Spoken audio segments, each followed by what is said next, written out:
Gracias. Bueno, pues vamos a empezar entonces. Creo que más o menos experiencia con F# no tenéis, ¿no? Ninguno así o sea, de programación. Bueno, la otra vez estuvimos hablando un poco de F# en general, ahora vamos a hablar de un proyecto que a mí me parece muy interesante. Es un proyecto que parece que casi todos los lenguajes tienen algo parecido, que es un compilador a JavaScript, ¿no? Porque el JavaScript es se está haciendo tan ubicuo, pero al mismo tiempo no le gusta a casi nadie, pues todo el mundo está creando compiladores de su lenguaje a JavaScript. De hecho, lo llaman ahora el JavaScript el lenguaje ensamblador de la web, ¿no? Porque todo sí, es como una forma de compartir código entre diferentes lenguajes. Si hay tantos compiladores, ¿por qué nos tenemos que preocupar de FunScript? FunScript es uno de los dos proyectos, luego vamos a hablar un poco del otro, pero dos proyectos que hay para compilar F# a JavaScript. Y como digo aquí, pues ahí ya FunScript es otro más, ¿no? Otro compilador de un lenguaje, el lenguaje X, a JavaScript. ¿Por qué nos importa? ¿Por qué nos tenemos que preocupar? Pues ahora mismo es como, no sé, incluso a lo mejor es difícil citar un lenguaje de programación que no tiene compilador a JavaScript, porque seguramente Clojure, ¿no? Clojure también tiene ClojureScript, C++, Java, pues, casi todo. No sé si Go tiene un lenguaje también, ¿no? O sea, es prácticamente todos. Y podríamos decir, pues FunScript es un lenguaje funcional, pero también hay Clojure, es un lenguaje, ClojureScript es un lenguaje directamente funcional para JavaScript. Hay otros lenguajes, Phi, me parece que no lo conozco bien, pero es de Haskell, es un proyecto para compilar Haskell a JavaScript. Y luego hay otros proyectos que son directamente lenguajes creados, lenguajes funcionales, que tienen como objetivo compilar a JavaScript. Son proyectos bastante, no los conozco demasiado, pero son proyectos interesantes. Son Elm, LiveScript y últimamente parece que está bastante de moda. El PureScript, he visto algunas cosas sobre él. No sé si conocéis alguno. Lo he visto, sí.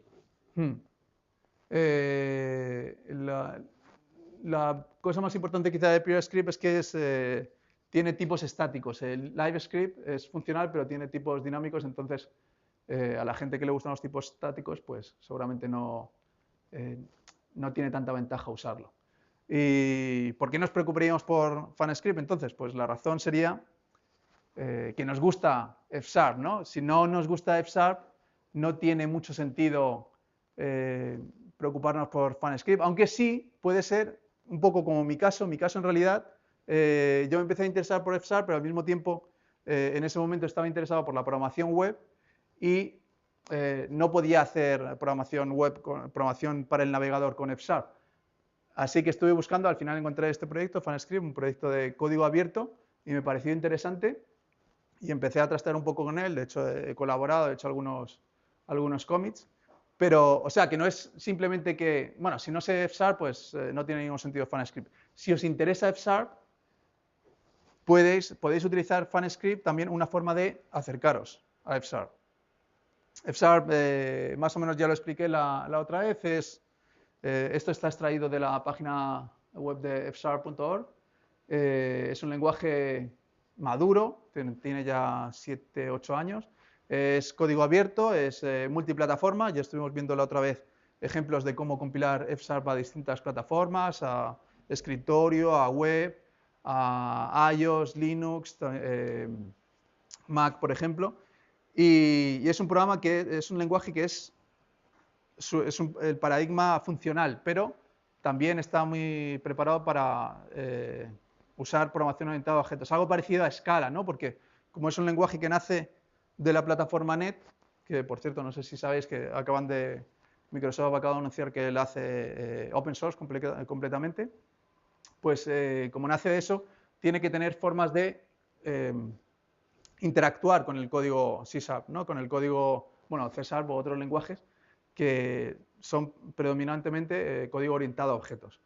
Y bueno, eso ya lo veis, que F# puede ejecutarse en Linux, en Mac, en Android, en iOS, en Windows, en servidor, en cliente y también HTML5 y en GPUs, que no lo conozco mucho esto, pero parece que hay proyectos para hacer código que se ejecute en la GPU directamente en F#. Esto es como una broma, ¿no? Cuando algo quiere conquistar el mundo, pues siempre es algo bueno. Cuando una persona o una cosa dice, voy a conquistar el mundo, eso hay que ir con él porque eso es algo bueno. Pero bueno, esto es cualquiera que os intente vender un lenguaje de programación. Yo tampoco tengo mucho interés especial en venderos F#, pero es un lenguaje que me parece muy interesante, pero cualquiera os puede decir palabras bonitas, entonces vosotros queréis saber qué es lo que qué beneficios, qué ventajas os aporta programar en F#. Pues, por ejemplo, ¿por qué no utilizamos JavaScript directamente? Pues porque en otros lenguajes, en .NET, por ejemplo, tenemos muchas herramientas que nos ayudan a ser más productivos y usando F#, pues podemos aprovechar esas herramientas. Por ejemplo, el IntelliSense, ¿no? Que en este caso, por ejemplo, es Visual Studio, pero también incluso vamos a ver en Emacs, hay un, no tan avanzado, pero hay un IntelliSense también. Y, por ejemplo, esa característica a mí me gusta mucho, que es simplemente con teclear las letras mayúsculas, te da, cuando tienes unos nombres de funciones muy largos, ¿no? Como por ejemplo getElements by TagName, te da eso y además tienes está compilado que luego directamente en JavaScript esto va a ser un string, pero puedes hacer esto como si fueran funciones estáticas, ¿no? Es decir, bueno, sabéis esto en JavaScript, la función llegaría hasta aquí y aquí esto se va a traducir simplemente como una string, pero ni siquiera tienes que, el compilador incluso te va a comprobar si has tecleado bien audio o aside. El compilador de F# también lo vimos la otra vez si estuvisteis, está preparado también, bueno, en otros lenguajes también, pero el compilador de F# especialmente está preparado para ayudarte, ¿no? Muchas veces incluso yo tengo la sensación de estar como en lo que llamaban antes el pair programming, ¿no? El programación por parejas, ¿no? Que alguien esté ahí detrás mirándote, pues te has equivocado, o esto lo has hecho bien, o normalmente te dicen que te has equivocado, ¿no? Pero lo bueno es que no es una persona humana, ¿no? Sino si fuera una persona humana ahí detrás de mí diciendo, aquí te has equivocado, aquí lo has hecho mal, pues seguramente intentaría matar a esa persona, pero si es una máquina y luego no te lo va a echar en cara, pues mucho mejor. Esto, bueno, un poco de pasada, pues características de F# que podemos utilizar en la programación, directamente en la programación web, pues las características de la programación funcionan en general. Las funciones son ciudadanos de primera clase y además tenemos funciones de higher order. ¿Cómo se diría esto en español? De orden superior. Porque las funciones, bueno, para hacer el calling, ¿no? Directamente podemos construir funciones de otras funciones para hacer que sea más fácil la programación, componer funciones, ¿no? De hecho, si queréis lo podemos ver, las funciones de F# se traducen a JavaScript, pues funciones anidadas, ¿no? Que luego una función la podemos aplicar sobre otra función y así hasta llegar al último nivel. Porque en F# en teoría, las funciones cuando utilizamos varios argumentos, en realidad es azúcar sintáctico, porque lo que está ahí al final sería una función pura y una función pura solo acepta un argumento. Entonces, cuando tú tienes una función que acepta 3 argumentos, en realidad lo que tienes son 3 funciones anidadas, ¿no? La inmutabilidad, cuando traduzcamos a JavaScript, por supuesto eso no va a ser inmutable, pero el compilador no nos va a dejar hacer algo que no nos va a dejar modificar valores, a no ser que lo marquemos explícitamente. Entonces es una forma de obligarnos a escribir código más funcional. La recursión, que está en JavaScript también, pero bueno, es más fácil de hacer. El pattern matching, el encaje de patrones, que es una cosa a mí que también me gusta mucho. Y además, esto es una de las ventajas de usar F# porque casi todo ese trabajo lo hace el compilador. Es un trabajo que luego en JavaScript eso se traduce simplemente como secuencias de ifs, ¿no? Pero el compilador nos va a decir si estamos mirando los casos correctamente, si estamos cubriendo todos los casos posibles en un tipo unión y nos va a hacer la de construcción. Luego vamos a ver un ejemplo. Y luego la inferencia de tipos, que eso es una forma muy cómoda de tener tipos estáticos, pero sin tener un lenguaje muy verboso, ¿no? Pues, por ejemplo, aquí lo veis, un ejemplo sencillito que no tenemos, cuando ya definimos aquí el tipo, que este tipo va a tener un campo que va a ser tipo string, pues no tenemos que definirlo más, ¿no? Ni tenemos que decir que esto es string wrapper, ni tenemos que decir que este es el campo, ¿no?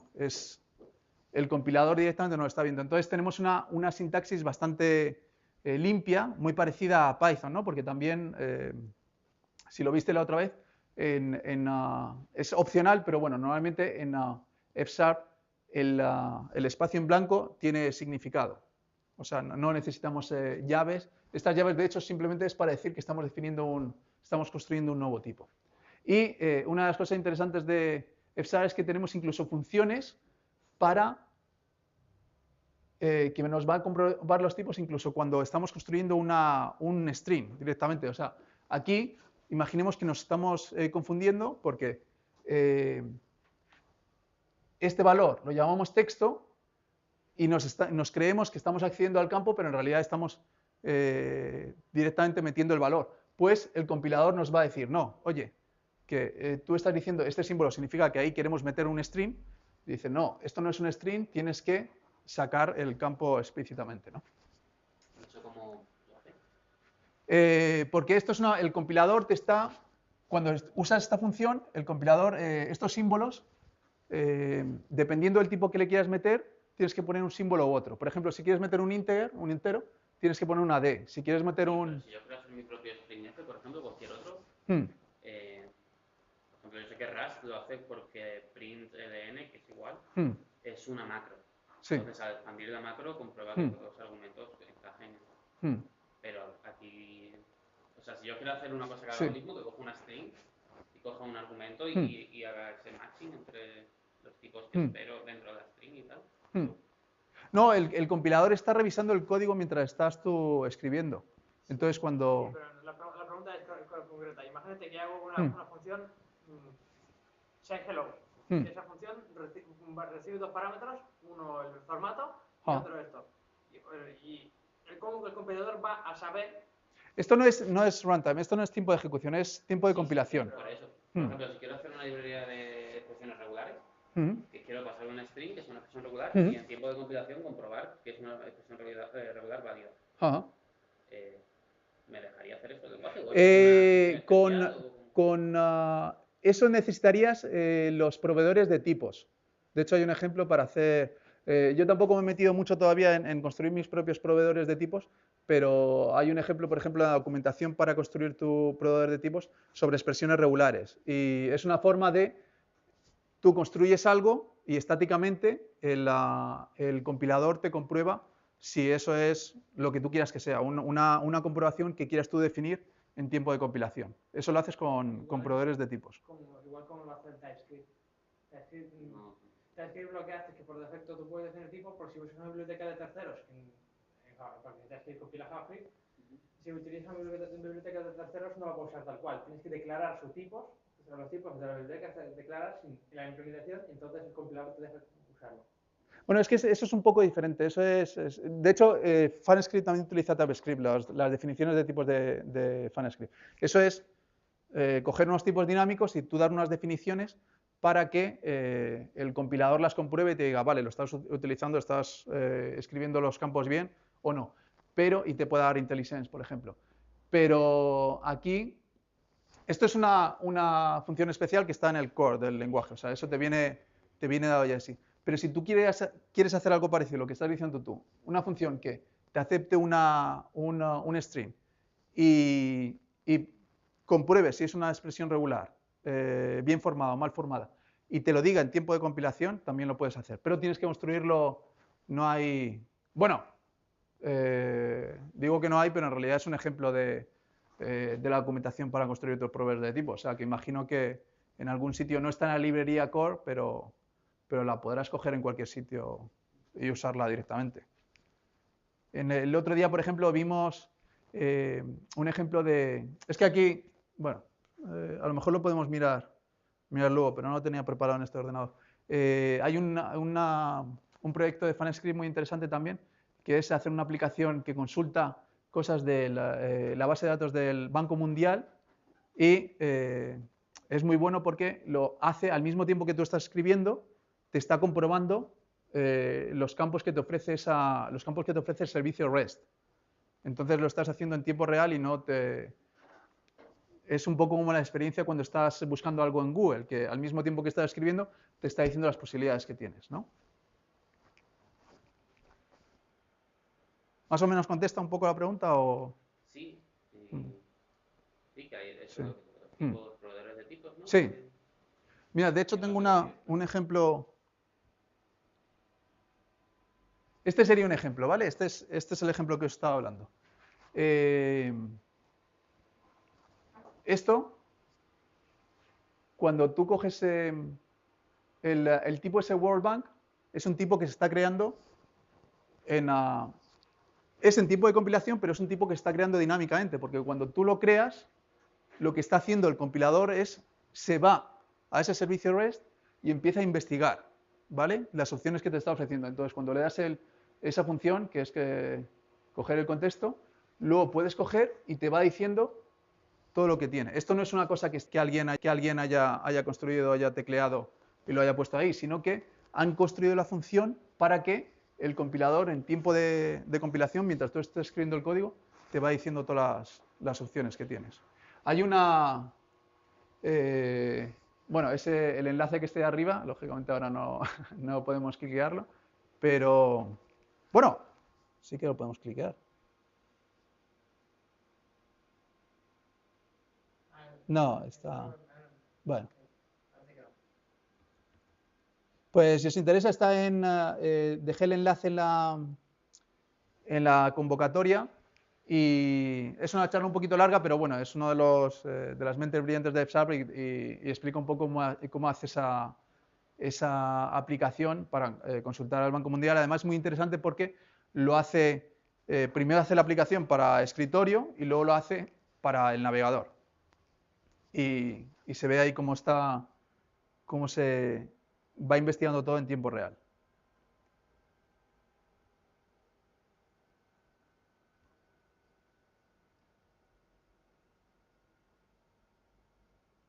Vale.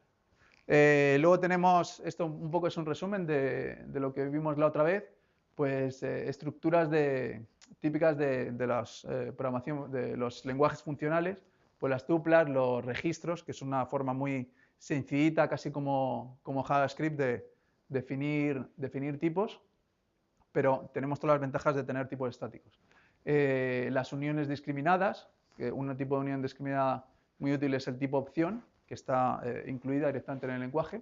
Luego tenemos las clases, pues eso es como un lenguaje orientado a objetos, y tenemos los módulos también, que en realidad es lo equivalente a clases estáticas, pero es una forma de organizar nuestras funciones sin tener que crear objetos, ¿no? Es decir, podemos separar los datos y la funcionalidad, claramente.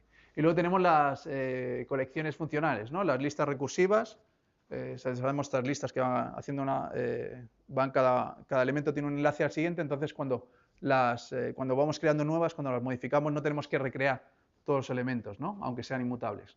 Los mapas, los sets, que serían listas con contenidos únicos, y sec. Bueno, sec es una forma porque a la gente que está acostumbrada a .NET, pues el tipo i enumerable se usa mucho, pero es un rollo porque como es bastante largo, pues muchas veces te quedan unos tipos larguísimos cuando los defines, con tipos genéricos. Pero en F# tenemos esa abreviatura, entonces es mucho más fácil. Esto sería como comprehensions, ¿no? Comprehensions de listas, pues podemos construir unas listas, en este caso serían perezosas, porque hasta que no las usemos no se va a ejecutar la función, pero esto se traduce directamente a JavaScript. Luego tenemos también colecciones mutables de .NET, que serían el array o el resize array, que en realidad es la lista, pero la lista es simplemente la lista mutable en la que podemos añadir y eliminar elementos. Y el diccionario, que es igual que el mapa, pero también es mutable. Y la ventaja de esto es que esto se compila directamente como objetos de JavaScript. Entonces podemos utilizarlos directamente con cualquier función que acepte de JavaScript, que acepte pues, objetos de JavaScript. Y también, bueno, esto es sobre todo es conveniente para gente que esté como yo, gente que está acostumbrada a usar programación en net, porque claro, cuando estás acostumbrado a una plataforma, pues te acostumbras a cómo usar expresiones regulares, cómo usar datetime o intervalos de tiempo, cómo construir strings. Entonces, es una ventaja si el compilador te coge lo que tú ya estás acostumbrado, lo haces y te lo traduce directamente a JavaScript, porque si no, pues pasa lo que tenemos que hacer siempre. Hombre, siempre está lo de la famosa zona de confort y es mejor salirse de vez en cuando y aprender cosas nuevas, pero también hacer lo mismo de muchas cosas diferentes, pues a lo mejor te puede cansar y si no es una cosa que hagas habitualmente en la programación para navegador de JavaScript, pues a lo mejor es un poco rollo tener que estar investigando en la documentación de JavaScript cómo hacer construir datetime. De hecho, muchas veces luego nos ha pasado a todos, hay funciones que son muy parecidas y pensamos a lo mejor que van a tener el mismo comportamiento, pero luego tienen un comportamiento diferente. Pues FunScript ya tiene eso en cuenta y te traduce las cosas para evitar que ocurran problemas. El web request, por ejemplo, es una forma de hacer llamadas HTTP, pues también los podemos hacer como estaríamos acostumbrados si usamos un lenguaje net y eso se traduce directamente con una llamada, que es súper largo, ¿no? XML HTTP request de JavaScript. Pues aquí sería un ejemplo de cómo usar las expresiones regulares. De hecho, la mayor parte del código simplemente es obtener los objetos del HTML, el DOM, y luego podemos utilizar pues, un patrón de programación funcional, ¿no? Simplemente pasaríamos como el string de eventos y le pasaríamos una función y esto, por ejemplo, son cosas de .NET que, por ejemplo, en JavaScript pues tenemos que poner las flags, tenemos que sabernos de memoria, ¿no? El i. Sí, y aquí las tenemos una enumeración que nos las dicen, ¿no? Entonces podemos utilizarla en IntelliSense y tenemos menos probabilidades de equivocarnos. Y luego podemos utilizar las características únicas de F#, ¿no? Hemos visto los proveedores de tipo, las unidades de medida, que, bueno, tampoco voy a entrar mucho ahora en ello, pero es una forma de dar anotación a ciertos elementos, sobre todo cantidades numéricas, y, por ejemplo, le podemos decir, estos son segundos, estos son metros, y es muy bueno para proteger esas cantidades, evitar que se mezclen unas con otras, pues el típico ejemplo de cuando se mezclan millas y kilómetros o algo así, pues consigues protegerlos, pero eso todo el compilador lo va a ignorar en el código final, entonces no tiene ningún penalti en el rendimiento. Y luego podemos utilizar las expresiones computacionales, que es la forma en F# de llamar a las mónadas.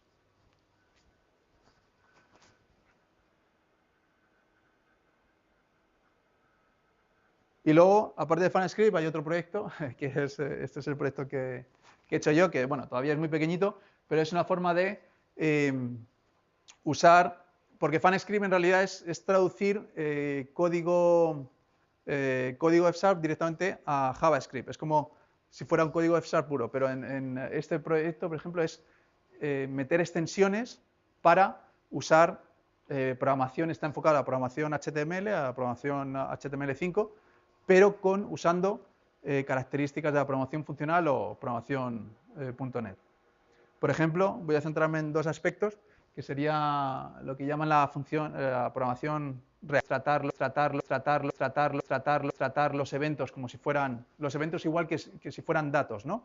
Cuando asumimos que todo es asíncrono, no hay diferencia entre eventos y otro tipo de datos. Los eventos son colecciones asíncronas de datos. Entonces, podemos entender que los eventos simplemente nos van llegando y conforme nos van llegando nosotros vamos reaccionando, vamos haciendo cosas con esos eventos.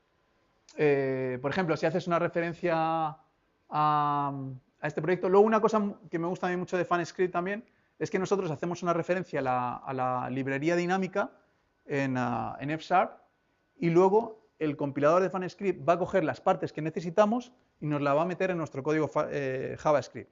Es decir, que no tenemos luego que preocuparnos de hacer ninguna referencia más en HTML.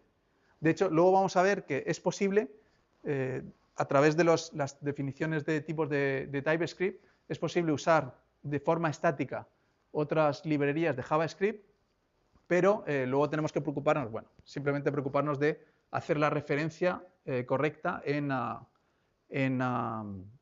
el HTML para incluir el fichero, la librería JavaScript, porque bueno, lo vamos a ver un poco más adelante, pero bueno, las definiciones de tipos de JavaScript, de TypeScript, en realidad simplemente nos están diciendo, es una forma de engañar o ayudar al compilador, pero no hay nada ahí detrás.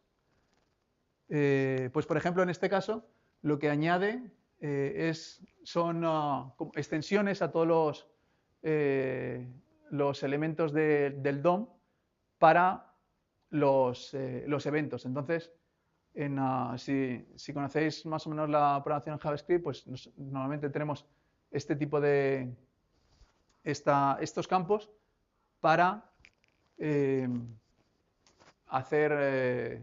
enganchar los eventos, aunque está recomendado usar el add-event-listener, pero en el segundo plano esto sí que está utilizando add-event-listener, o sea que podemos añadir varios listeners, varios observadores a un mismo evento. Y entonces lo que tenemos simplemente son, con IntelliSense podemos sacar en cualquier momento, simplemente escribiendo el evento que nos interesa, pues arrastrar en este caso, pues tenemos directamente el evento y no tenemos que preocuparnos de escribirlo de string ni nada.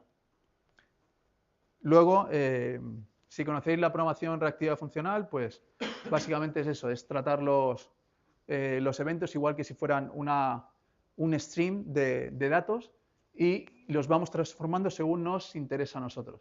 Pues por ejemplo aquí sería un ejemplo contrive, ¿no? Como dicen los ingleses.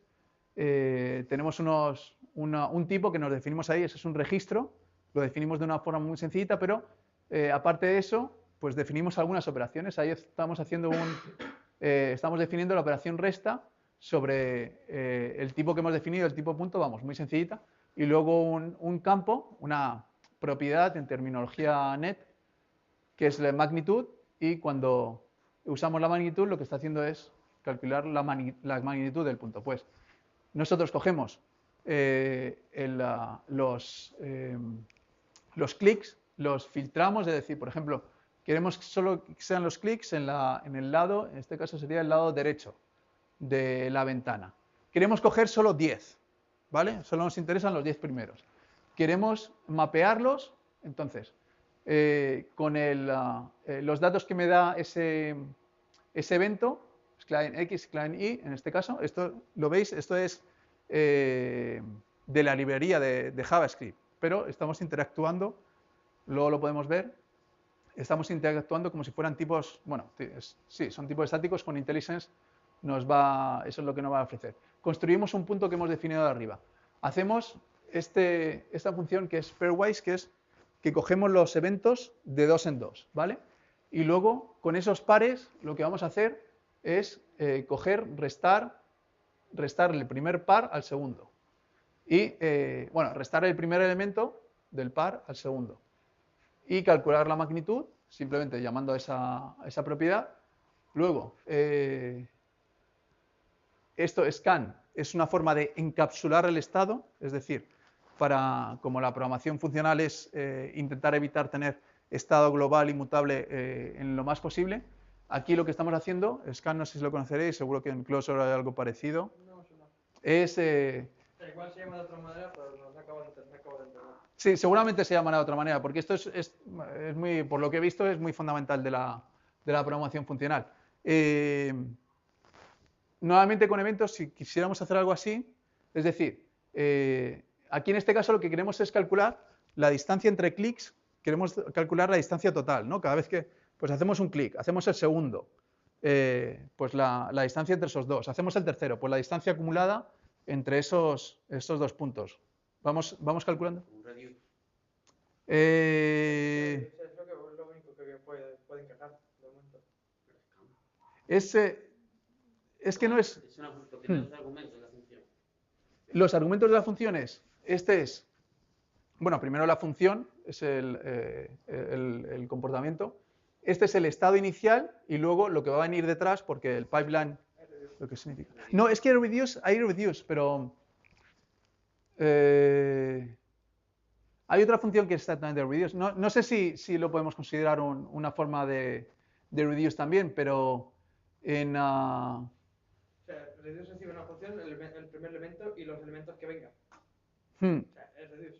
Pero es que cuando haces reduce, por ejemplo, aquí el stream se acaba. Tú no sigues, tú no tienes... Me queda claro cómo encaja el reduce en la cadena en el stream, digamos. Un reduce. Esto es... Como un stream lo reduce, pero esto Claro, esto sigue la cadena, claro. Porque yo creo que es más parecido, imaginarlo más parecido al map, es decir, estáis mapeando el stream con otra cosa, pero aquí estáis encapsulando un estado, estáis dando el estado inicial. Imaginaos que estáis calculando esta distancia, o sea, queréis calcular, el usuario va haciendo clics, ¿vale? Y vosotros queréis ir sumando la distancia entre, haces el primer clic, el segundo, calculas la distancia, el tercero, calculas la distancia entre el tercero y el segundo y se la sumas al anterior. Y lo vas, esto es una tontería, pero bueno, que es una forma de pensar. No sé cómo explicarlo. Mantiene un estado, mantiene el estado cada vez, o sea, durante la ejecución del stream, digamos, ¿no? O sea, la próxima vez que haya un clic y se active toda esa cadena, el estado seguirá ahí. Sí. Es una forma, esto, ¿cómo lo harías en programación JavaScript normal? Pues tendrías una variable global. Tendría que ser una variable que estuviera fuera de las funciones de... No hace falta que sea global, que esté al lado de esa cosa, pero sí, Bueno, sí, pero una forma que esté fuera de la función porque varias iteraciones de esa función tienen que acceder a ese valor, ¿no? Pues es una forma de encapsularlo, encerrarlo. Entonces, este estado es, no estamos utilizando objetos ni nada, pero este estado es privado para cualquier, para fuera de este tratamiento que estamos haciendo de esta cadena de eventos. Aquí lo que estamos haciendo es, ¿vale? Este es el estado inicial. Pues entonces, la distancia, ¿qué es lo que me viene de aquí? Vamos a pasar a una función que tendría estos dos argumentos y lo que vamos a hacer del se lo sumamos al estado. Que el estado en el primer momento va a ser 0, en el segundo momento va a ser la distancia acumulada y se va a ir acumulando. Yo lo que veo ahí es que es una función reductora y es que lo que hace al final es va manteniendo el estado y va aplicando esa función reductora con el reduce, siempre manteniendo el estado anterior. Sí, al final sería como una función reduce, pero en vez de terminar ahí, pues lo que va haciendo es va siguiendo va pasando reduce es, bueno, cuando tú coges, la forma más fácil de entenderlo es la suma. Si tú tienes una lista que son 1, 2, 3, pues tú quieres, lo reduzco con la operación suma. Entonces tienes 1 más 2 más 3, 6, ¿no? Sería, pues aquí una forma parecida, solo que... Genera otra lista, claro. Una lista, un string. Sí, solo que eso, los pasos de eso te los va facilitando, ¿no? Entonces en vez de decirte reduce 6, pues no, te dice reduce primero 3 y luego otro 3. Y luego tú haces lo que quieres con eso. No, primero 3 y luego un 6, perdón. ¿Sí? No sé, yo entendí más o menos lo que hace. Esta es una forma, es de las cosas típicas que al principio cuesta. De hecho, a mí cuando intento pensarlo, sí que me cuesta un poco, pero luego cuando lo utilizas es muy natural porque en realidad es eso, es una forma de encapsular un estado, de una cosa que utilizarías una variable global o fuera de esa función, pues lo metes dentro de la función. Y luego el último paso sería simplemente, todo esto ha sido la cadena de eventos, pues aquí es donde realmente vamos a añadir lo que queremos hacer con ese resultado que hemos obtenido de todo el proceso, ¿no?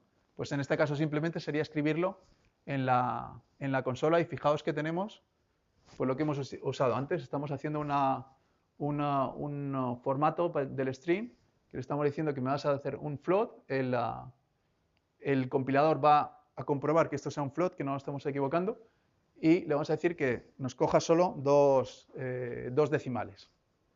Y luego esto también además esto es un poco tontería, pero bueno, esto es una función de .NET, pero se traduce como si fuera el console log en JavaScript. Luego, por ejemplo, esto pues sería otro caso parecido, pero con streams de un temporizador que se convertiría en un stream. Entonces el temporizador, cada vez que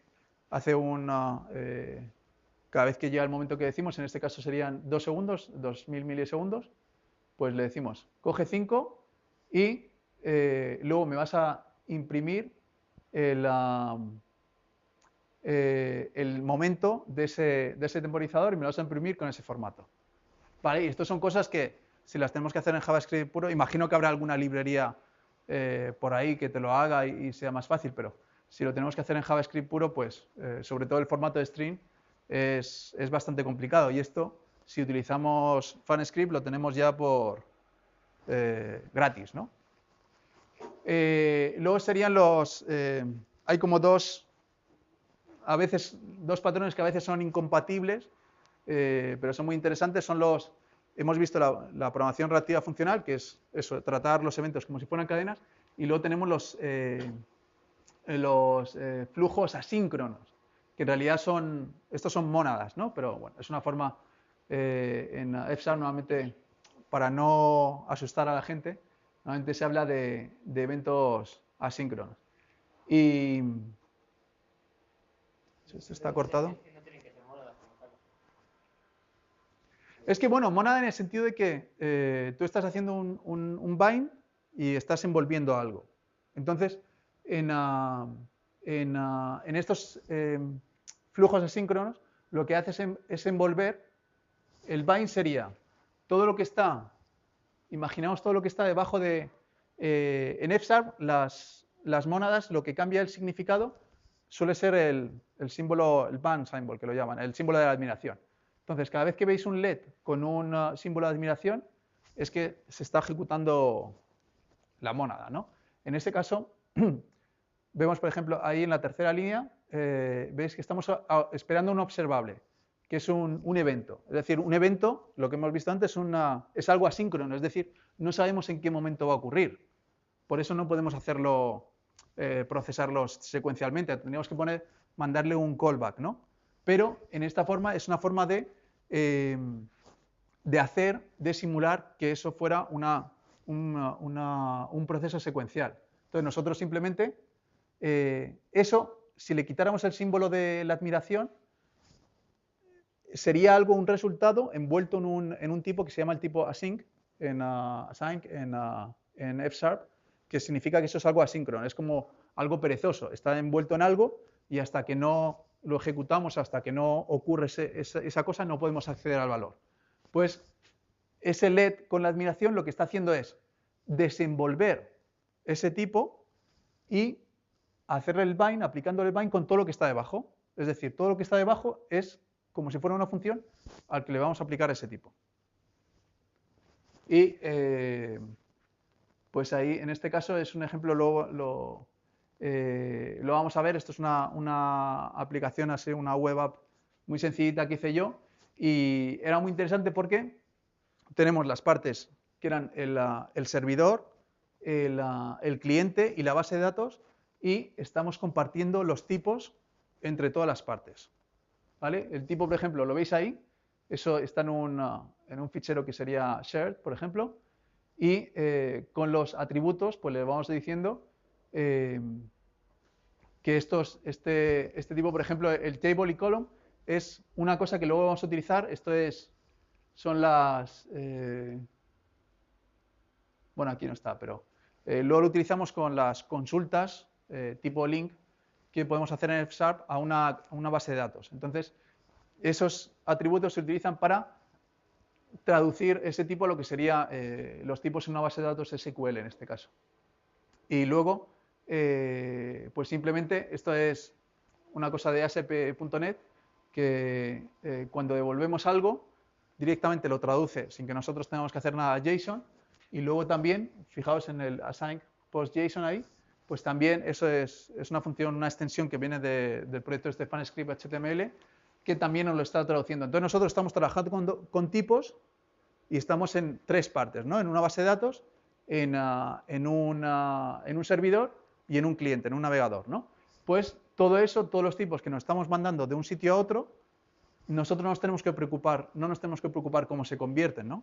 Directamente todo lo está haciendo por nosotros, el marshalling, ¿no? Ese proceso de conversión. Y luego, una de las cosas muy importantes que a mí me gusta mucho, es un ejemplo que también puse en la otra charla, que me gusta mucho de los flujos asíncronos, es que son muy buenos para representar state machines, máquinas de estados, no sé, se dicen así en español, que es una forma, me acuerdo una vez que leí un libro de estos Heads First, que supone que te enseña un poco de programación así de forma más amena, y habla de los patrones de programación, utilizaba Java, y había una cosa para representar una máquina de estados, hablaba de un expendedor de chicles, los estados, si tiene una moneda dentro, si no tiene, tal, y veías el código y era un infierno, porque todo eran flags y cosas y estados mutables que tenías que comprobar, pero con los flujos asíncronos, sobre todo en el caso de eventos, el propio flujo es el estado, porque depende de dónde esté, en qué momento de la programación estamos en un estado u otro, no necesitamos una variable. Vamos a verlo en el siguiente. Pongo ahí lo de la inversión de control. Normalmente es un patrón de diseño bueno, pero en este caso lo digo porque normalmente la inversión de control la podemos entender como una cosa que, vale, como nosotros no sabemos cuándo va a pasar este evento, no sabemos qué va a pasar, yo me creo la función, te la paso como un callback y tú haz lo que quieras con ella, se lo paso al código cliente. Pues con los tipos asíncronos lo que podemos hacer es tener nosotros más el control de la situación. Este sería un ejemplo de cómo podríamos simular un rectángulo o cualquier cosa, queremos arrastrarlo con el ratón. Entonces lo podemos mirar eso con una máquina de estados muy sencillita. Pues primero tenemos el loop, el bucle de esperar. Nosotros esperamos, no hacemos nada. De repente, cogemos este evento. Vemos este evento que es el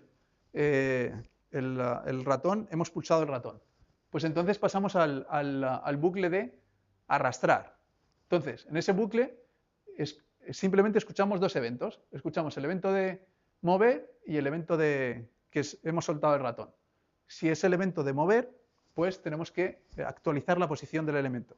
Si es el evento de subir el dedo, el botón deja de estar pulsado, volvemos al otro bucle. Entonces, normalmente si tenemos que representar esto, pues, ¿qué pensamos directamente?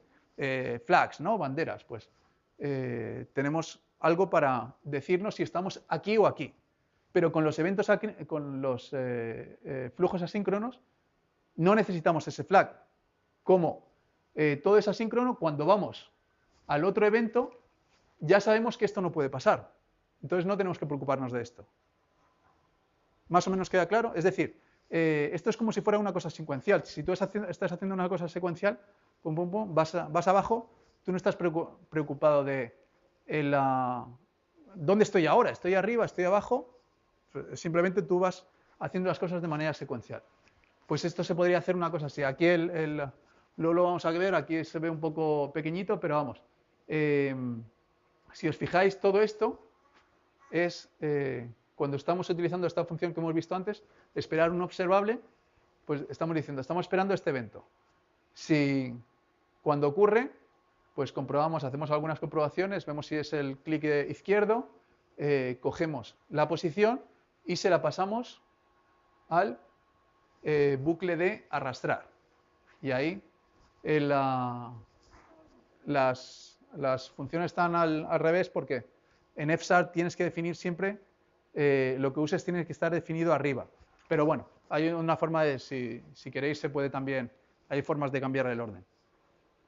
Y ahí arriba igual. Esta función lo que tiene es que cuando estamos escuchando un evento y cuando ocurre el evento, va a desenganchar el observador. Entonces, cuando nosotros vamos aquí, este evento está desenganchado, ¿vale? Entonces, no tenemos que preocupar de que este código se vaya a ejecutar mientras nosotros estamos en ese momento. Entonces, es una forma muy, muy clara de el estado lo estamos escondiendo. ¿Más o menos? ¿Lo veis? No, yo sí. lo veo perfectamente porque conozco CoreAsync en Clojure y es básicamente como eso, pero menos verboso. Sí, puede ser. Bueno, ahí muchas de las cosas... Sí. Obviamente no es lo mismo, pero CoreAsync en este caso sí que sería ese caso. Aquí casi todo lo más verboso que hay aquí es porque acceder a, bueno, los nombres de las funciones para que sean un poco más explicativas son un poco largos y luego acceder a los, por ejemplo, los métodos globales de FSharp, FunScript los muestra usando globals. Entonces, bueno, queda a lo mejor queda un poco largo a veces. Bueno, pero esto es como una especie de broma, pues a alguien a lo mejor todavía le puede gustar si no estás acostumbrado a esto. Es verdad que puede, hasta que te acostumbras. De hecho, a mí me costó un poco ver como la equivalencia, pero pongo muchas veces el ejemplo de la máquina de estados, porque es un poco lo que en realidad me ayudó a entender a mí lo que eran las mónadas, ¿no? Es decir, hostia, claro, es verdad, todo esto es una forma de representar la máquina de estados directamente en tu código, sin necesidad de flags ni de cosas que estar comprobando todo el rato. Entonces, ¿por qué utilizar FunScript y no utilizar JavaScript directamente o algún otro lenguaje? Pues por las razones que hemos visto, te puede ayudar a minimizar tus errores, a reutilizar el código, porque como FunScript, de hecho, lo he hecho varias veces, como puedes compilar directamente en JavaScript cosas que hayas hecho, a lo mejor las has hecho para una aplicación de escritorio o servidor o lo que sea, y lo puedes usar. Puedes hacer una aplicación como la que hemos visto antes, una web app directamente todo en FSharp. Y sobre todo, reusar tus habilidades, ¿no? Que es normalmente lo más importante en el sentido de la productividad. Si no es programador.net, pues claro, no es...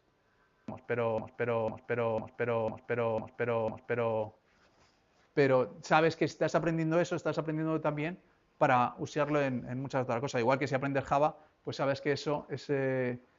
usar las librerías de Java te va a servir para muchas cosas, pues aquí igual. Y todo esto muy bien, pero claro, en JavaScript ahora ha crecido tanto que tenemos un ecosistema enorme y hay muchísimas librerías de JavaScript que son muy útiles y yo quiero usar esas librerías y no tener que buscar el equivalente de FSharp, traducirlo, a ver si no hay problemas.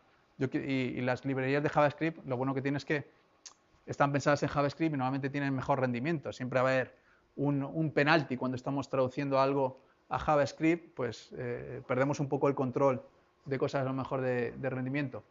Pero FunScript, precisamente por lo que ha dicho André, a través de TypeScript, no sé si lo conocéis, es un lenguaje también que ha desarrollado Microsoft, pero este es un lenguaje, es un superset de JavaScript y es JavaScript con tipos estáticos y, bueno, más cosas. Sobre todo, tiene muchas cosas de ECMAScript 6, lambdas y módulos y clases. Pero va por su camino. No, o sea, difiere bastante de ECMAScript. No, pero hay cosas que... ¿Se parece más a CoffeeScript que a otra cosa? La sintaxis no se parece mucho porque CoffeeScript es más... Pero lo digo más que nada por el resultado. De hecho, el resultado que genera es ligeramente peor que el de CoffeeScript. Sí, bueno, tanto en términos de eficiencia como en términos de buenas prácticas. Puede ser, no sé. Yo lo he tocado mucho, lo he tocado poco, no mucho. Me parece un lenguaje interesante porque sobre todo han sacado una nueva versión ahora, están metiendo cosas. Van a venir, en unas siguientes versiones van a venir los tipos de unión también. Es decir, porque en JavaScript muchas veces, en muchas librerías tienes funciones que dices, vale, aquí le puedes meter un string u otra cosa.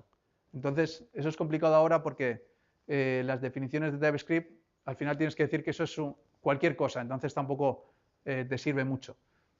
Pero bueno, lo importante es que aquí, como hay mucha gente que ahora está utilizando TypeScript, como han dicho Andrei, están haciendo unos ficheros que le llaman las definiciones de TypeScript, que se utilizan para poder usar librerías de JavaScript de forma como si fueran tipos estáticos. Entonces tienes IntelliSense y el compilador además te revisa que estés poniendo todo de forma correcta y tienes la información también de los tipos de los argumentos de las funciones.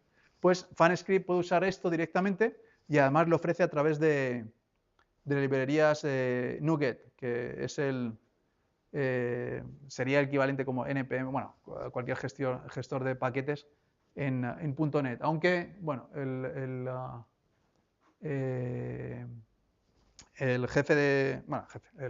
fundador del proyecto de FunScript me dijo que su idea un poco en el futuro cercano es ofrecer estos paquetes también a través de NPM, por ejemplo. Y bueno, simplemente esto es el gestor de paquetes en Visual Studio. Pues aquí tenemos simplemente, si vemos FunScript, tenemos un montón de bindings, que lo llaman para un montón de librerías, porque esto se genera automáticamente, ha creado un programa para generarlo automáticamente a través del repositorio donde están todas las definiciones de TypeScript. Luego hay una de las cosas que cuando estuve con las que más me peleé yo al principio era porque quería usar algún framework de estos de MVC, que lo llaman, aunque bueno, en muchas cosas difiere, que ahora hay AngularJS o hay muchos ahora en React, ¿no? de Facebook o Knockout. Es un sistema de renderizado desde su punto de vista. Sí, bueno. Al final, por eso digo que el MVC tampoco es un término muy exacto. Al final de hecho, Reactive también es bastante agnóstico en lo que, por eso lo cogí yo, porque casa muy bien con FunScript, es bastante maleable con cómo lo quieras utilizar. Con Angular, por ejemplo, también estuve probando un poco, pero como Angular te obliga a hacer las cosas bastante a su manera, pues es mucho más difícil que case con un estilo de programación un poco diferente. Y Reactive no sé si lo conocéis, pero es muy interesante, tiene una página web muy buena porque tiene estos tutoriales interactivos que vas haciéndolo tú y es muy sencillito, también pues lo que dices tú, es como React, al final en realidad solo, yo es que les digo MVC porque los encontré en la página esta famosa, es To-Do MVC, y normalmente es la que lista casi todo y ahí estuve probando varios y Reactive era uno de ellos. Pero al final eso lo que hace normalmente es las vistas. Es un sistema de templates de HTML pues, que te ayuda, te facilita todo el trabajo de convertir un tipo a HTML, pues te lo hace muchísimo más sencillo. Pues por ejemplo aquí tendríamos un caso que es, si veis, tenemos un tipo que lo llamamos imágenes. Entonces tenemos una imagen y un texto. Y en este caso, aquí lo que hacemos es, tenemos un loop que espera y cada vez que haya un evento, que luego también son unos eventos especiales en Reactive que lo llaman eventos proxy, cuando ocurra ese evento, lo que vamos a hacer es simplemente cambiar de imagen y lo que estamos haciendo es, pues, lo que sería como un bucle funcional aquí, ¿no? Es un bucle que simplemente está esperando un evento, en este caso solo un evento, no necesitamos más, y es una función recursiva que cada vez se va llamando a sí misma, ¿no? Cada vez que ocurre ese evento, pues hace los cambios que tenga que hacer, pero para que no sea una cosa global, porque en programación funcional no queremos tener estados mutables, lo que hacemos es crear un nuevo estado y llamar llamarse la función a sí misma con el nuevo estado. Entonces, de hecho, esto de reactive state también está incluido en FunScript HTML, y cuando tú defines un nuevo estado, directamente, automáticamente cambia ese estado. O sea que es una forma también de esconder como si tú no te estuvieras ensuciando las manos. Luego también FunScript es una forma, se puede extender muy fácilmente.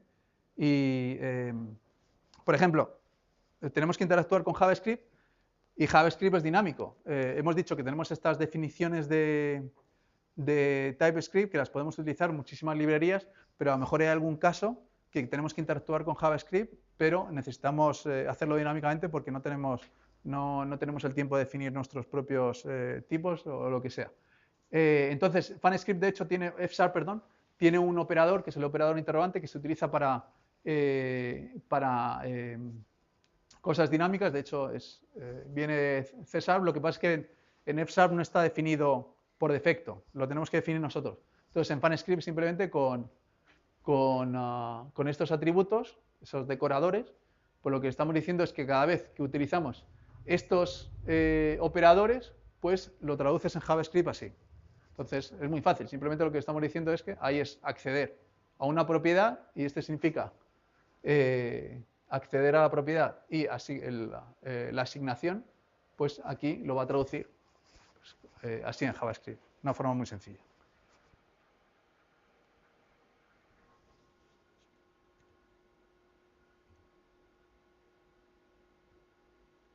Si queréis podemos ver un ejemplo.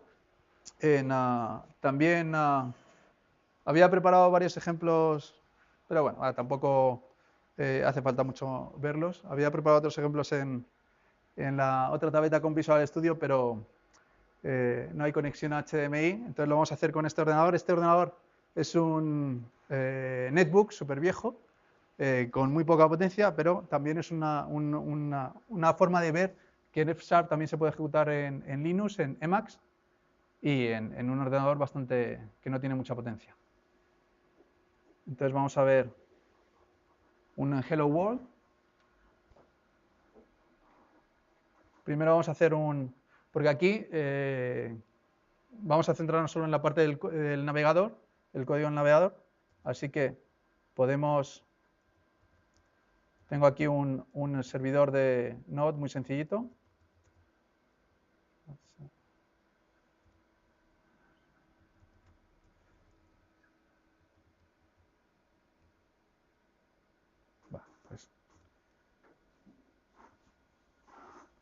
Lo tenemos en el navegador, entonces lo tenemos aquí, pero no tenemos nada. Entonces lo que vamos a hacer es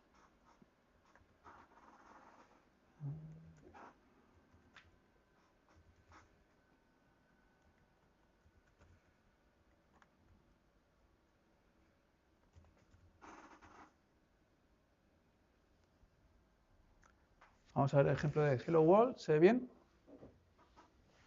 Pues esto, como vimos la otra vez, también FunScript F#, perdón, es un lenguaje que al mismo tiempo se puede usar para proyectos grandes, pero también se puede utilizar de forma como si fuera un lenguaje script, es decir, tenemos solo un documento de texto, y luego tenemos el F# Interactive, que sería como el REPL de F#, que nos compila eso, nos interpreta eso, y no necesitamos tenerlo el código compilado. Entonces, esto que vemos arriba son las referencias. Pues primero hacemos una referencia a FunScript, a la librería de FunScript, a la librería del proyecto que os comentaba. Esta también es necesaria. Y luego aquí esto es la forma de TypeScript para hacer el binding con la librería core de JavaScript. ¿Vale? En este caso solo tenemos una especie de Hello World muy sencillito, pues lo tenemos aquí de tres maneras diferentes. Aquí podemos hacerlo con simplemente como sería la forma directamente de JavaScript, pues el método console log, ¿vale? Y como hemos visto, es globals lo que nos está... Aquí va a ir un poquito lento, pero vemos que tenemos los métodos, ¿vale? Nos está diciendo, si nos equivocáramos, también nos lo va a decir el compilador. Si, yo qué sé, hiciéramos lo hiciéramos mal, va a ir un poquito más lento porque pero nos lo dice, ponemos el ratón y veis que abajo está lo veis abajo está el error, ¿no? Abajo nos está diciendo el error. También esto tiene el modo F# para Emacs, también tiene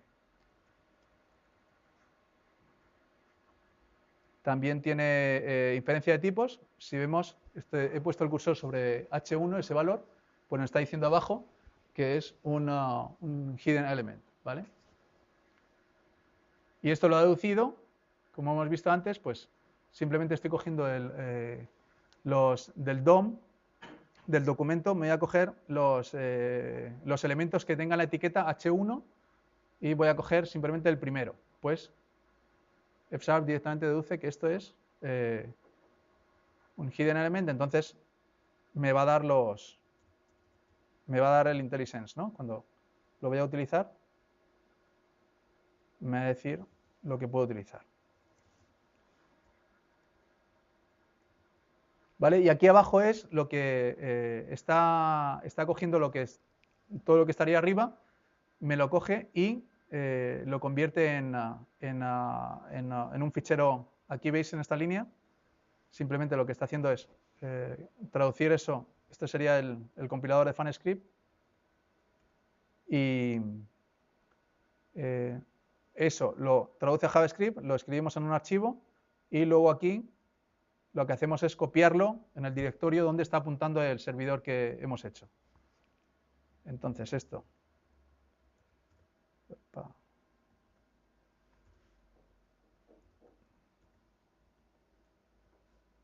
Yo soy un primerizo en Emacs, entonces todavía no tengo muy apañados los atajos. Tarda un pelín al principio porque, bueno, ya os he dicho que este ordenador es bastante antiguo. Pero ya lo tenemos ahí. Está cogiendo las referencias y va a construir, está construyendo ahora mismo el código, resolviendo las referencias que estamos haciendo en el código, las resuelve y decide cómo compilarlas a JavaScript. Pues ya está.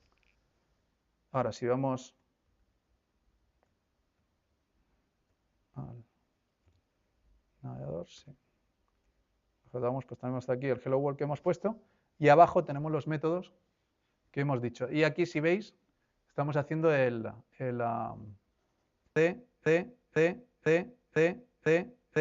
tipo string.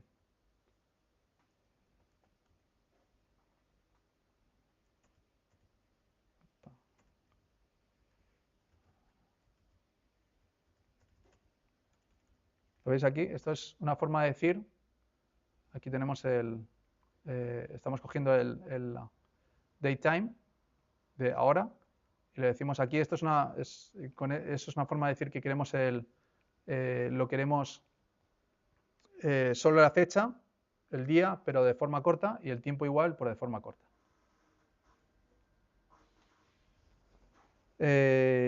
¿Algún otro ejemplo, por ejemplo, que podemos ver? Esto es uno de los propósitos de... resultados, sí, pero no es muy bonito, ¿eh? Pero si quieres lo vemos. Directamente lo podemos ver en el debugger de...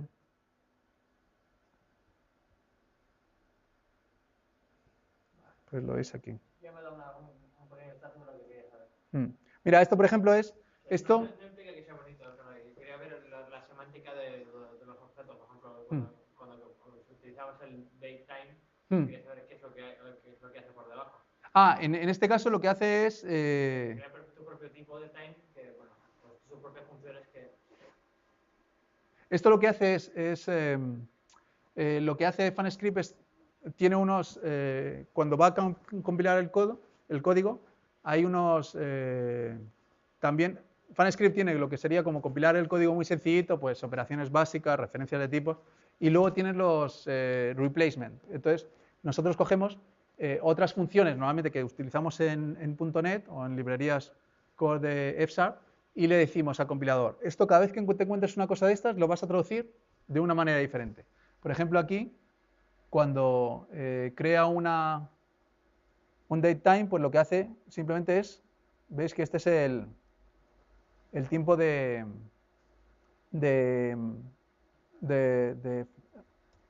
lo que sería el objeto básico de JavaScript.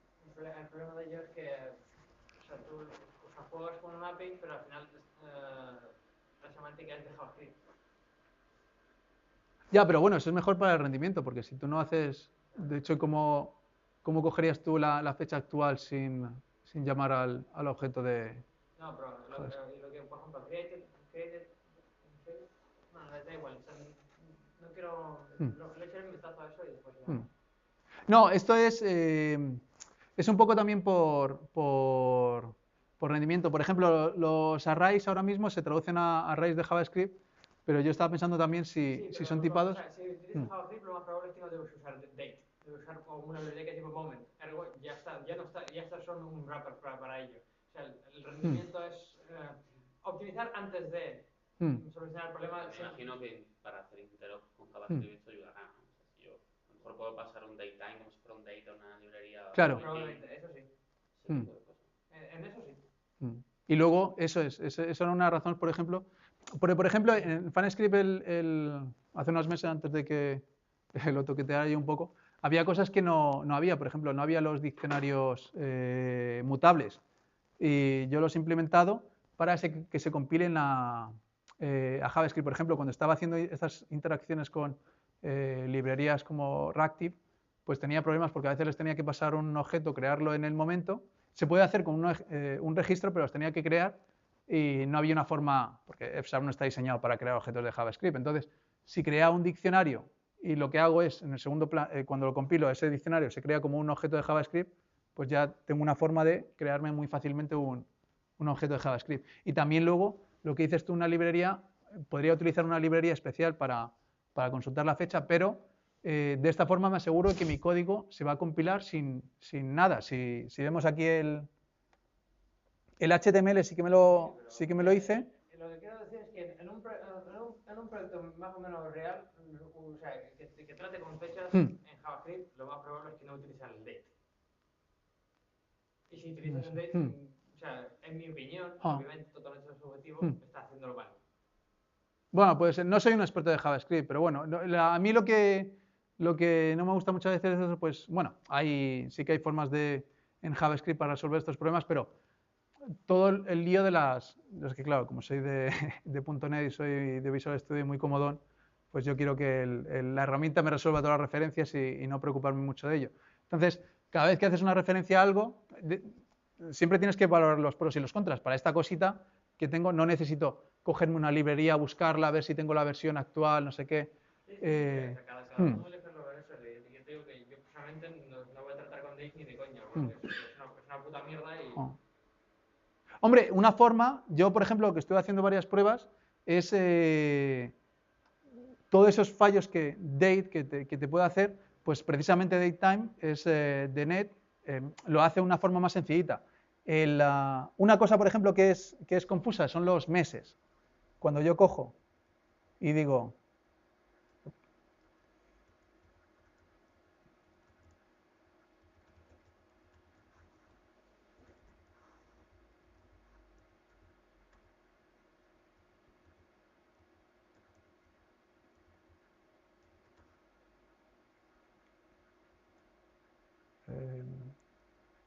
estamos sería el 11, ¿no? Pero en JavaScript los meses empiezan por 0, entonces el noviembre es 10. A eso me refería, o sea, que la semántica es de JavaScript. Pero en este caso, por ejemplo, lo que va a hacer es añadirte uno cada vez que llames a mes para evitar eso. Entonces yo decía... Entonces es justo lo contrario de lo que acabo de decir.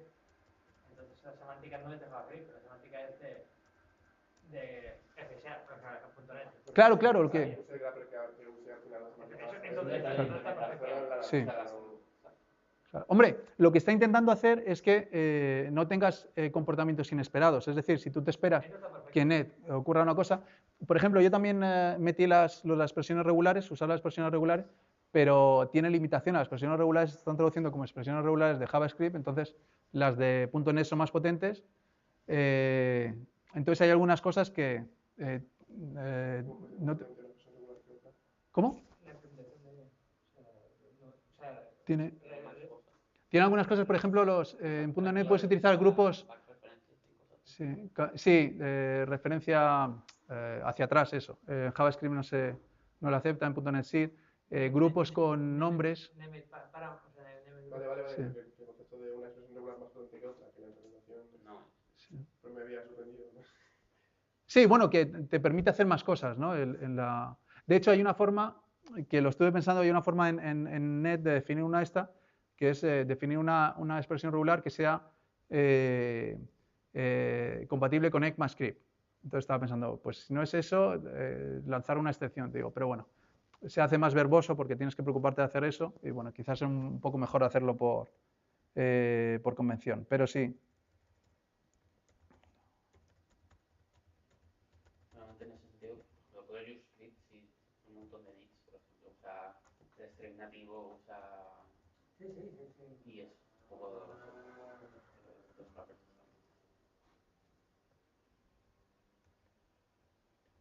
Bueno, ese problema es que los compilar también a JavaScript no es un wrapper y... Sí, pero es más crudo, en el sentido que... ¿En JavaScript? No. Los strings, por ejemplo, son los strings de JavaScript. ¿Y aquí no? Pero aquí no. Los strings que... Los strings que usa .NET, ¿no? Con tus métodos de .NET, semántica de .NET. Sí. De hecho, el módulo ese que hemos visto antes, el módulo observable, es un módulo que viene no en .NET porque los streams funcionales. ¿Puede abrir el source? Sí, bueno, de hecho te voy a enseñar precisamente esto, porque ahora lo acabo de compilar. Entonces vemos aquí que esto pone true, es decir, que el mes es 11, ¿vale? Pero en JavaScript normal esto no ocurriría. Sería 10. Entonces lo que te hace el FunScript, lo que te está haciendo aquí, es...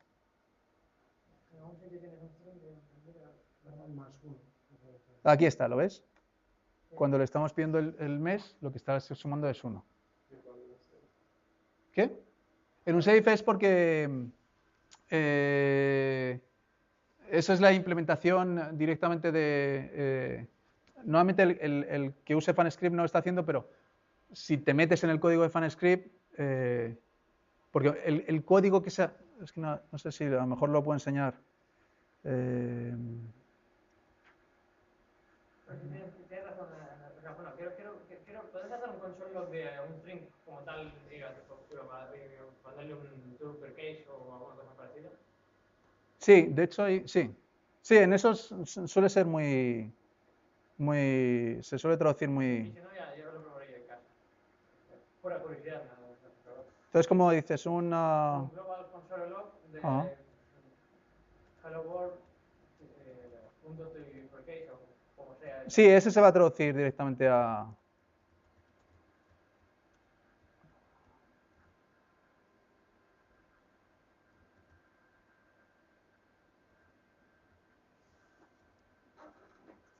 Igual per case.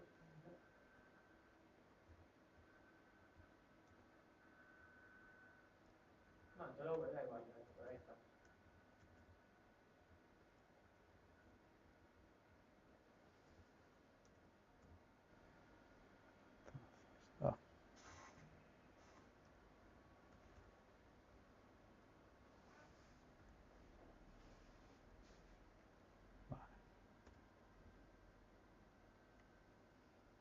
Entonces, esto estaría...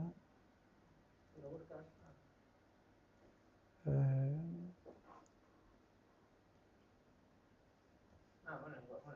Hello World.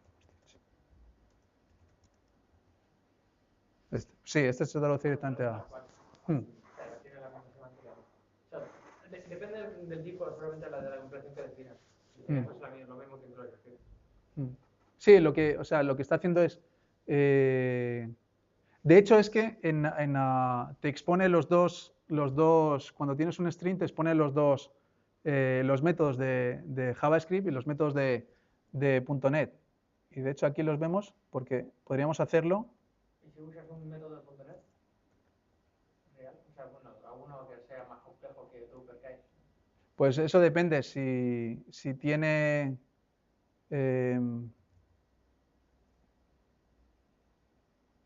aquí nos sale, creo que tengo que...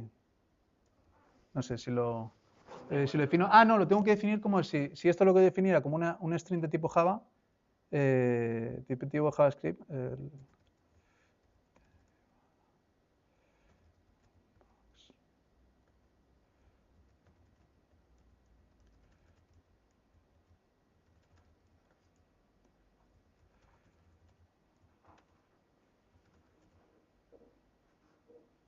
Entonces aquí, no, es que este...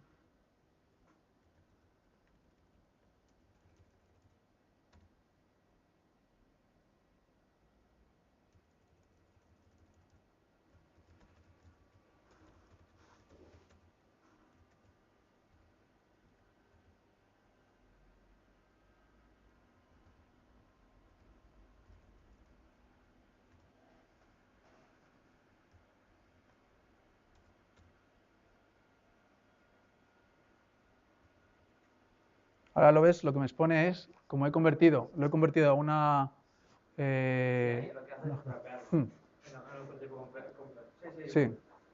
Bueno, de hecho sí, lo estamos, pero en realidad aquí el compilador no va a hacer nada, el compilador de FunScript no va a hacer nada. Pero bueno, la idea es darte el comportamiento que esperas en .NET, te lo traduce a JavaScript y te lo tiene que traducir de la forma más eficiente posible. La forma más eficiente es acercarse a JavaScript lo máximo posible. Si utilizas un método más complicado, pues tiene que ser que esté implementado en FunScript o no. Si no está implementado, pues al compilar te dan un error. De hecho, unas cosas las que quiero hacer es una lista de documentación un poco más exhaustivo, pues para que te diga qué es lo que puedes usar y qué es lo que no. Y luego puedes, depende, pero a veces simplemente, porque la clave de FunScript lo que hace es traducir el árbol sintáctico. El árbol sintáctico tienes que decorarlo, el código, con un atributo que se llama reflected, es el que está aquí. Este atributo lo que me está diciendo el compilador es que me tiene que construir el árbol sintáctico, que es lo que va a usarlo FunScript, aunque creo que en la siguiente versión va a usar el compilador de F# para traducirlo directamente. Pero bueno, ahora utiliza esto, entonces, de hecho lo he hecho yo con algunas veces, a veces coges el código directamente de F#, le pones eso y lo compilas, lo ejecutas. De hecho, eso lo he hecho con las secuencias asíncronas, que lo había definido este hombre, el que había hecho, por ejemplo, también los proveedores de tipos para el banco la base de datos del Banco Mundial. Había creado esa librería y la he cogido yo para utilizarla para interactuar con la API de IndexedDB. A ver, pero si...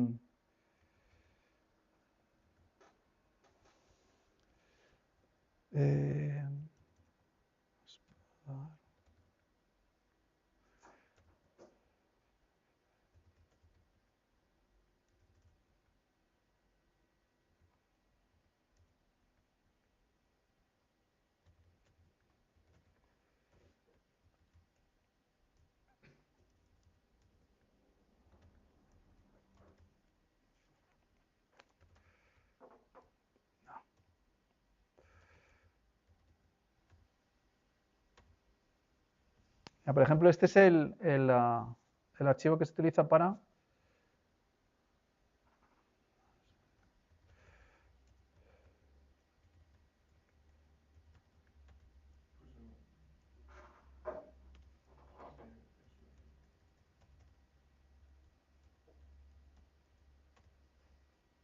Este es el que se utiliza para hacer las conversiones. Entonces, bueno, lo de create un save, por ejemplo, es... normalmente esto no tienes que acceder ahí, pero si... quiero decir que no deberías crear directamente usando este método. Este método solo es privado. De hecho, está definido por un privado y en realidad no habría otro cliente. Y este es el código JavaScript que se genera. Y entonces hace por ejemplo, el mes, pues le quita 1, porque en .NET tú estás acostumbrado que si escribes, si usas 11 es noviembre, pero en JavaScript no. Entonces, cuando vas a construir el objeto date, lo que hace es quitarte 1 para hacerlo. Y lo que está haciendo es exponiendo los métodos y las propiedades de .NET, y lo que hace es, se va llamando a sí mismo hasta que hay un momento que se traduce a JavaScript.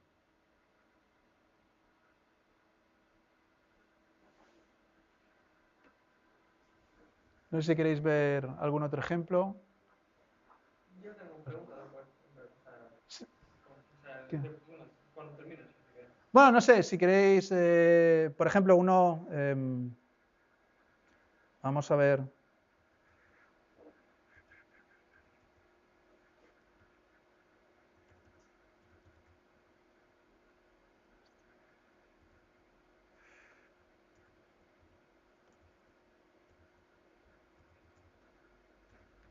Pues este, por ejemplo, es en FunScript HTML también, al principio lo hice para lo de los eventos sobre todo, pero también una de mis intenciones era hacer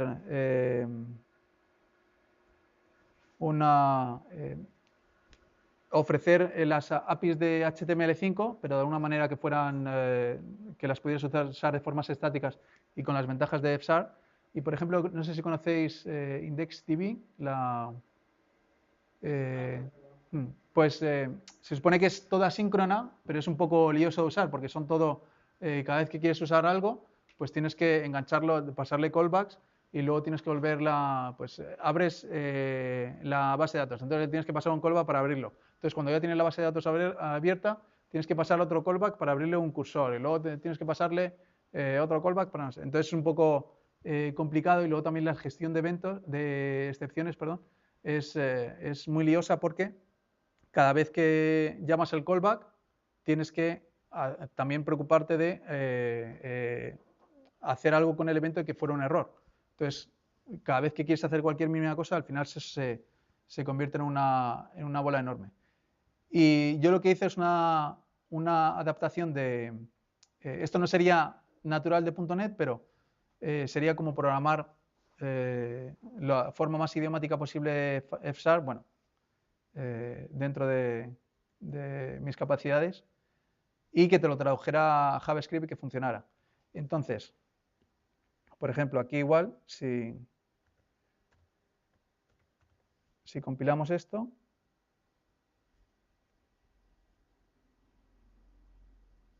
aquí el código de JavaScript sí que va a ser incomprensible porque cuando hace traduce los códigos, los flujos asíncronos, es muy lioso porque tiene que hacer, cada vez que hay un bind, tiene que pasarle un objeto que tiene que mirar las excepciones y todo. Y bueno, aquí, ahora sí. Hacemos. No me está, es que el CSS lo cojo directamente de internet, entonces como no hay conexión ahora, bueno, pero básicamente es una forma de mostrar el IndexedDB, pues me está haciendo, usa los índices de la base de datos para hacerla, ordenar esto.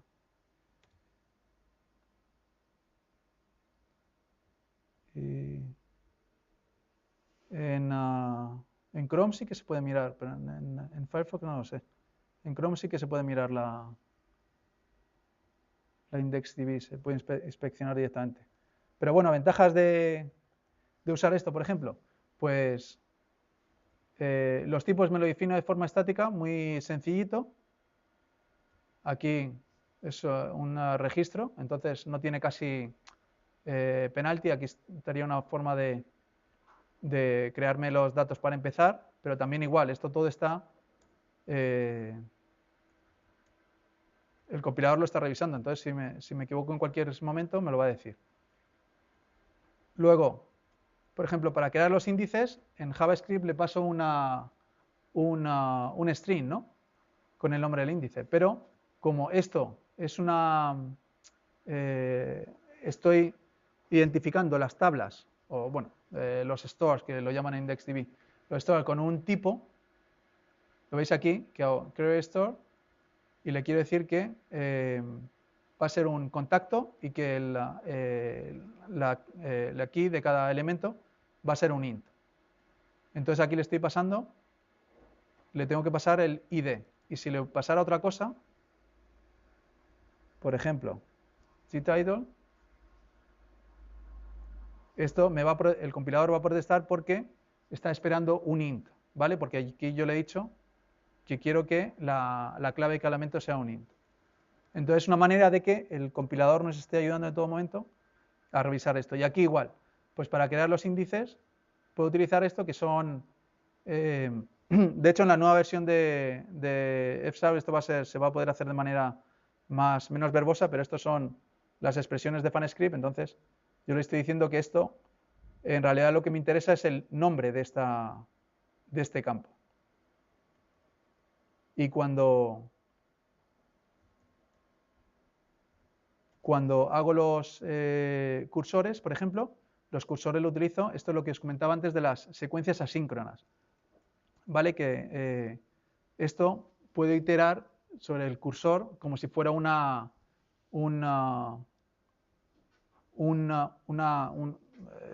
colección normal de datos. De hecho, aquí, por ejemplo, tendríamos hacer algo parecido a lo que hemos visto antes, ¿no? Hacer una cadena de un pipeline. Y eso, si lo veis vosotros en la documentación de JavaScript, por ejemplo, en realidad es bastante complicado porque cada vez el cursor, cada vez que te da un elemento es un evento, entonces tú tienes que pasarle un callback y el callback tienes que comprobar que lo que te está devolviendo es null o no, y es un poco jaleo, y esto de lo que está simplemente con una iteración sencilla, pues lo puedes hacer. Y aquí vemos también, pues esto sería un poco mezclar un observable sencillito. Y aquí igual, pues entonces lo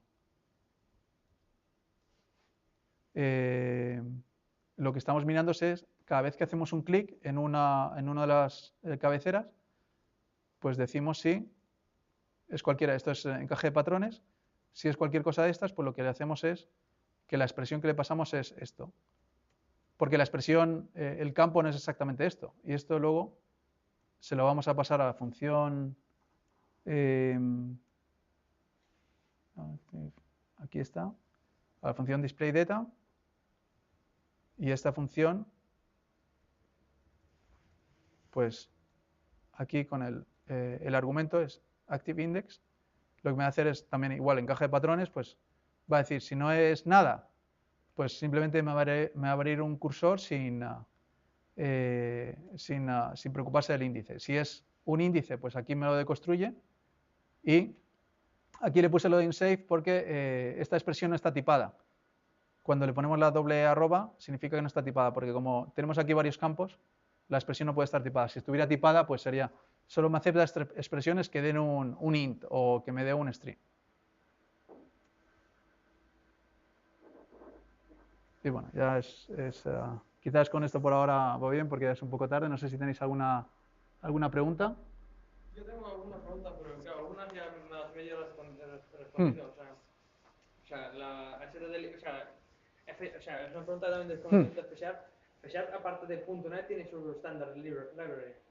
Sí, pero... Bueno, sí, tiene una librería, sí, standard core, que de hecho no está incluida en .NET, que te la incluye cuando tú haces un proyecto de F# o un script, tienes acceso a esos métodos, pero si tú haces C#, por ejemplo, no tienes acceso a esos métodos. Pero cuando haces F# sí tienes acceso también a todo lo que te da .NET. Superset, sí. Me lo imagino. Y eso, entonces, voy a suponer que por una de las cosas que comentaste es que no toda esa biblioteca está disponible y no todo lo de .NET está disponible. Claro. No, Todo no es complicado. El problema es que todavía no está muy documentado. De hecho, bueno, una de las razones porque va avanzando, ¿no? Yo los diccionarios y tal se lo metí yo hace lo de las expresiones regulares, datetime y todo esto, todo el formato de string, eso se lo metí yo hace unos meses, que es lo que, bueno, ya es que he quitado el S, pero bueno, que es que se traduce en JavaScript con una cosa un poco larga, pues que tiene que ir mirando los patrones que le vas pasando para luego hacerte el string correctamente. Entonces, un poco en FunScript es jugar con los servicios que te da el compilador en tiempo de compilación y luego las expresiones que se crean en el árbol sintáctico y qué puedes hacer con eso, cómo puedes convertirlo en FunScript. Sí. Una sensación de todo eso es más una especie de traductor que un compilador como tal. O sea, lo que dices, bueno, pues coge todo esto y esto lo que cuando bachea esto, cárgame aquí este JavaScript. Hombre, es que todo lo que sea un compilador a JavaScript al final va a ser un traductor. ¿En qué sentido? ¿En qué sentido de qué? No trabaja a nivel de AST. Es lo que tengo la sensación. Hombre, es que el árbol sintáctico es precisamente lo que te construye. El atributo que hemos visto antes, el reflected definition, es lo que te construye el árbol sintáctico y luego JavaScript es lo que FunScript va usando ese árbol sintáctico para ir traduciéndolo a JavaScript. Más sobre ello. O sea, me interesa, pero no me queda del todo claro. Por ejemplo, yo entiendo que el árbol de la sintaxis es la de F#, ¿no? Es exactamente. Sí. No es otro lenguaje aparte. Sí, entonces, lo que pasa es que al ser ese es de F#. Claro, lo que pasa es que el árbol sintáctico de F# es un árbol que está pensado para traducirse a .NET. Entonces, por ejemplo, en el árbol sintáctico no hay encaje de patrones, porque es una cosa que no existe en .NET. Entonces, lo que hace el compilador es primero traducir eso y cambiarlo. Esto, por ejemplo, esto de aquí, esto que se traduce en JavaScript simplemente como un string, pues esto ¿cómo está implementado?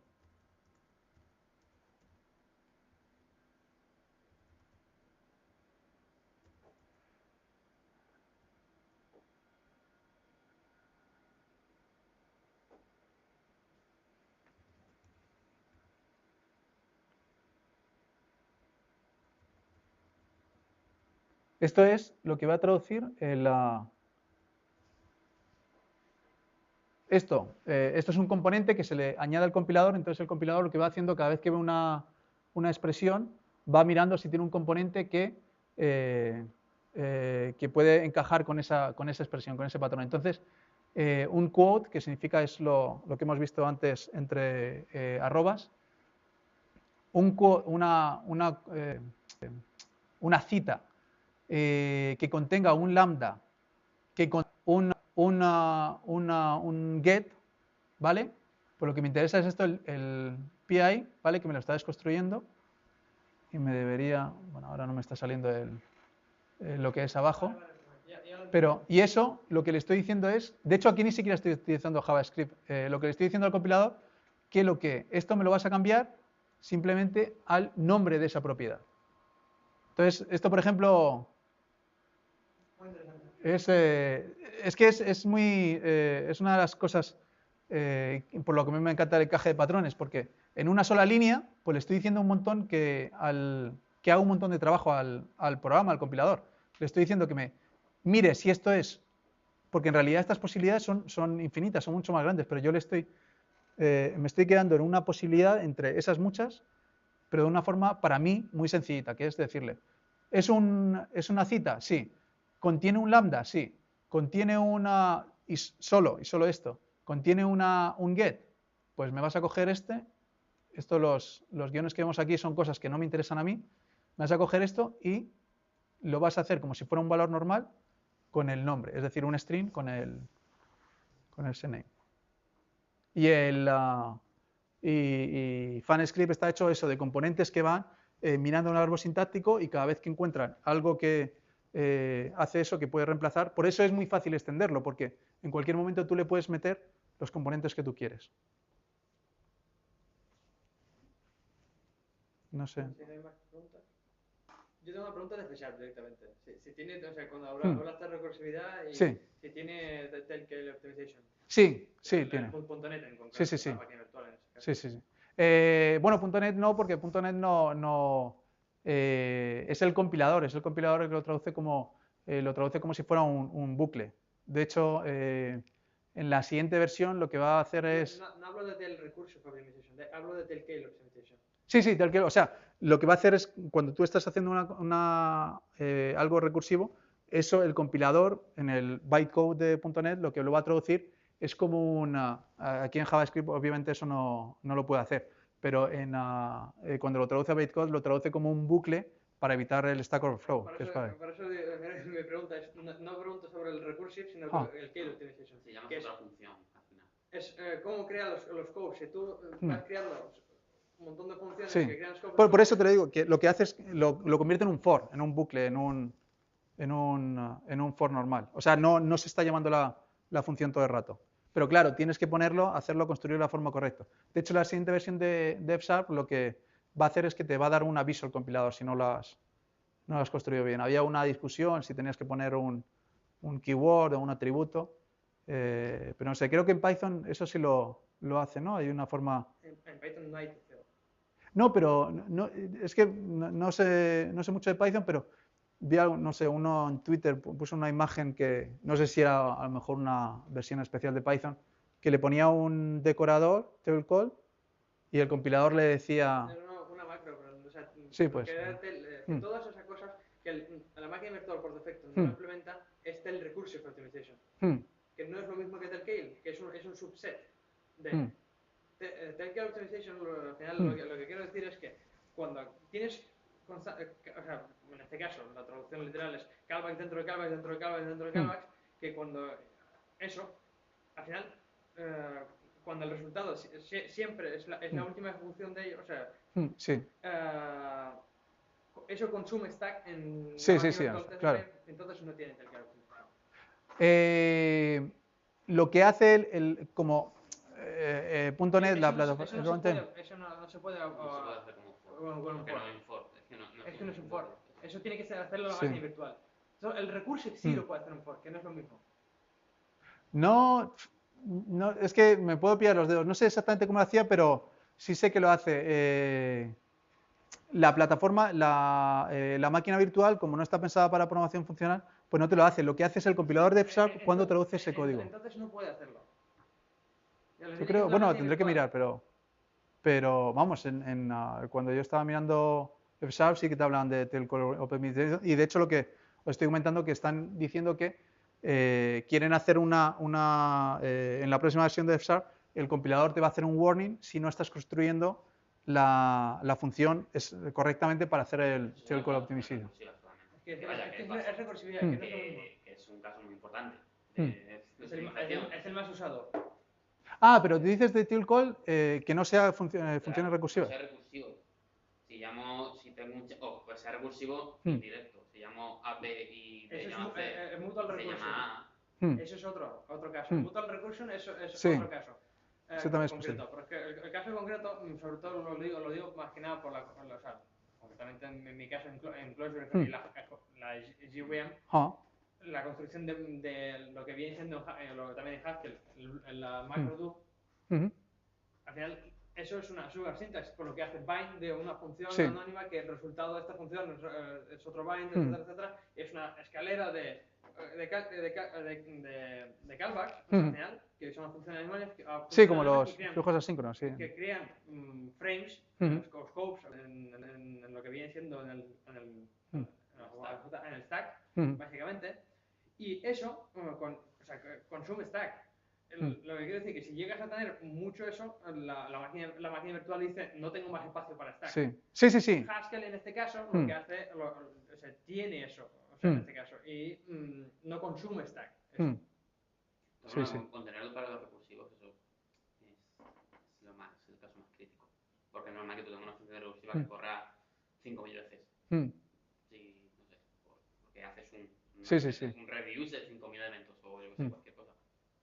Y ese es el caso más crítico. Sí, más crítico, pero yo por ejemplo en el SSD del otro en la GVM no lo tengo.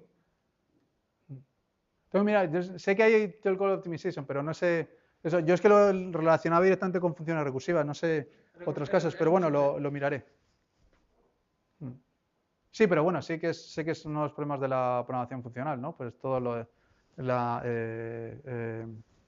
que las máquinas virtuales están preparadas para cosas de objetos. De hecho, una forma de ver la programación funcional, pues, frente a la programación imperativa es que, igual que la programación orientada a objetos frente a C o frente al ensamblador, ¿no? Que cada vez estás subiendo de nivel, te vas separando del metal, entonces vas perdiendo un poco la conciencia de cómo funciona realmente todo al final y no, eso se perjudica la optimización, pero bueno, tendré que mirar a ver si me entero mejor y lo comento en la página del grupo. Muy bien. Muchas gracias.